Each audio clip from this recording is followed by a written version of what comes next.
दादी और दादा के लिए एक कहानी लिख। दादी और दादा के लिए एक कहानी लिख। वर्णन करता। एक समय की बात है। लूकती पहाड़ियों और ऊंचे पेड़ों के बीच बसे एक शांत छोटे से गांव में अन्ना नाम की एक हंसमुख लड़की रहती थी। वह उसके घुंघराले बाल शाहबलूत के रंग के थे और जब वह मुस्कुराती थी तो उसकी आंखें तारों की तरह चमक उठती थीं। ऐना बाहर खेलना बहुत पसंद करती थी, खासकर हवा वाले दिनों में। उसके घुंघराले बाल शाहबलूत के रंग के थे और जब वह मुस्कुराती थी तो उसकी आंखें तारों की तरह चमक उठती थीं। ऐना बाहर खेलना बहुत पसंद करती थी, खासकर हवा वाले दिनों में। एक हल्के हवा वाले दोपहर ऐना अपनी दादी के घर दौड़ी। वह कुछ बाह और रंगीन पके हुए है। ऐना उत्साह से, दादी देखो, पापा ने मेरी खुद की पतंग बनाने में मेरी मदद की। क्या यह सुंदर नहीं है? दादी गर्माहट से मुस्कुराते हुए, ओह मेरे सितारे, ऐना, यह सबसे सुंदर पतंग। वाह, मैंने आज तक इतना सुंदर पतंग कभी नहीं देखा। इन रंगों को देखो, लाल सेब की तरह, नीला आसमान की तरह और पीला सूरजमुखी की तरह। कथावाचक। वह पतंग वास्तव में बहुत सुंदर था, जिसमें लंबे बहते हुए रिबन थे जो हवा में नाच रहे थे। अन्ना अपनी दादी को कसकर गले लगाया, फिर घर के पीछे घास के मैदान में बाहर भाग गया। अन्ना पुकारते हुए, चलो दादी, चलो इसे साथ में उड़ाते हैं। अका तो दी की यार कोरी, अका तो दी करकारा, अका तो बी कोलिया। वर्ण करता। दादी ने हंसी और अपना शॉल पकड़ा। उसने ऐना जितनी तेज दौड़ नहीं लगाई, लेकिन अपने नन्हे बच्चे को उछलते और हौंसते हुए देखकर उसका दिल खुशी से भर गया। पहाड़ी की चोटी पर हवा एकदम सही थी। ऐना पतंग को ऊंचा उठाए हुए थी, जबकि दादी ने रस्सी पकड़ी हुई थी।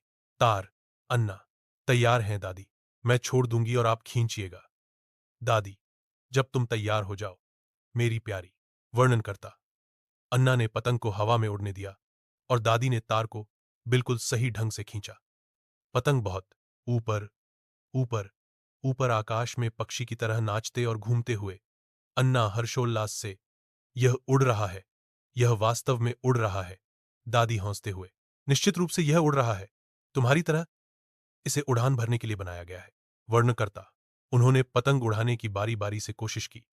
जब भी वह बहुत नीचे गिरती या पेड़ की शाखा में उलझ जाती, तब हौंसते। लेकिन चाहे कुछ भी हो, वे हमेशा उसे वापस आसमान में उठा लेते थे। कुछ देर बाद वे मुलायम घास और पतंग को ऊपर तैरते हुए देखा। अन्ना स्वप्निल। दादी, क्या आपको लगता है कि पतंगों के सपने होते हैं? दादी विचारशील, हो सकता है कि उनके पास हों, मेरे प्यारे। हो सकता है कि वे चांद तक उड़ने या बादलों के साथ गीत गाते हुए। वर्णकर्ता। अन्ना मुस्कुराई और दादी का हाथ थाम लिया। सूरज ढलने लगा तो आसमान हल्का नारंगी हो गया और पतंग धीरे से धरती पर वापस आ गई। अन्ना फुसफुसाते हुए, धन्यवाद दादी, आज का दिन बहुत अच्छा रहा।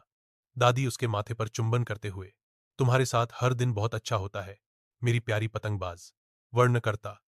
और जैसे ही तारे बादलों के पीछे से झांकने लगे, ऐना और उसकी दादी, माँ और बच्ची घर चलींदिल खुशी से भरे हुए थे। पतंग अन्ना की बाह के नीचे सुरक्षित थी और यादें रिबन की तरह हवा में तैर रही थीं। शीर्षक, अन्ना और पतंग और महान पतंग का खेल। वर्णनकर्ता। खिड़की की दहलीज में हवादार तलहटी के मेरे छोटे से शहर में, हाँ, आपने सही सुना, अन्ना नाम की एक लड़की रहती थी। वह 7.5 साल की थी। वह आधा बहुत महत्वपूर्ण था और उसके घुंघराले बाल ऐसे थे जैसे एक स्पेघेट्टी बवंडर के साथ लड़ाई हुई। एक दिन ऐना अपनी दादी के आरामदायक कुटीर में एक छोटे से बवंडर की तरह आकर गिरी। ऐना हौफाते हुए, दादी, दादी, तुम्हें विश्वास नहीं होगा, मेरी पतंग जीवित है। दादी एक भौं आकर, इंदा, अन्ना, प्रिय, क्या तुम फिर से शक्कर के टुकड़े खा रही हो? अन्ना मुस्कुराते हुए, नहीं पर शायद, वैसे भी पापा ने मुझे इसे बनाने में मदद की और जब मैं इसके साथ दौही तो यह हो गया। जैसे झूम, यह छिपे हुए ड्रैगन की तरह लग सकता है। कथन करता। दादी जी हंसी। उन्होंने अपने जीवन में कुछ पतंगें उड़ाई थीं और ऐसा करते हुए गलती से कुछ भेड़ों का पीछा भी किया था। दादी जी, ठीक है, आइए इस ड्रैगन को ले जाएं उचित उड़ान के लिए। एन पतंग, लेकिन अगर यह आग उगलती है तो मैं सेब के पेड़ के पीछे छिप जाऊंगा। वर्णन करता। इसलिए वे झोपड़ी के पीछे की पहाड़ी पर चले गए। दादी अपने बैंगनी जूतों में और अन्ना अपनी कमीज पहने हुए। पीछे की ओर उसने जोर देकर कहा कि इससे वह तेज हो जाती है। जब दादी ने डोर को पकड़ रखा था मानो वह एक बहुत विनम्र लेकिन अदृश्य कुत्ते के पट्टे की तरह हो, तब अन्ना पतंग उड़ाने के लिए तैयार हो गई। अन्ना नाटकीय ढंग से चिल्लाते हुए। 3, 2, 1 उड़ान। वर्णन करता और जूम। पतंग फिसलन भरी जमीन पर केले के छिलके की तरह उड़ गई। यह लूप और झपट्टा मारती हुई घूमती रही और ऐसा फ्लिप किया जिससे गिलहरी अपना ब्लूत गिरा दिया। गिलहरी चींची राजा, अरे मैं यह खा रहा था।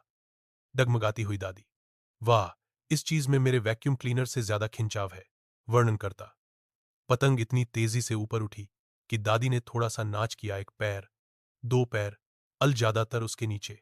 अन्ना हंसते हुए, दादी आप उड़ भी रही हैं। दादी हंसते हुए, मैंने आज उड़ान के पाठ के लिए साइन अप नहीं किया था। वर्ण करता, लेकिन जल्द ही उन्होंने पतंग को नियंत्रण में कर लिया। ज्यादातर यह एक गुजर रहे हंस से टकराया और एक ऐसा चक्कर लगाया जिससे ऐना चक्कर खा गई। हंस गुस्से से, हॉन्क, अगली बार लाइसेंस ले लेना।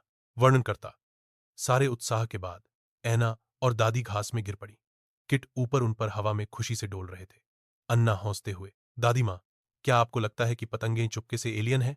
दादी माँ, ओ निश्चित रूप से।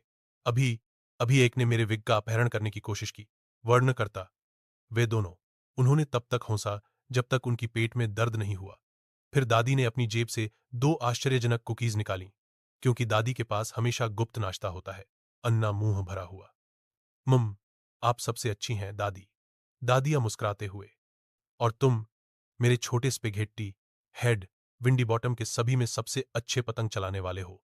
वर्णन करता, और इस प्रकार हांसी, रिबन और शायद थोड़ी संदिग्ध पतंग से भरे आकाश के नीचे एन ए और उसकी दादी ने एक ऐसी याद बनाई जो हमेशा के लिए रहेगी। उड़ान सबक, बात करने वाली गिलहरियां और जेब में कुकीज सहित।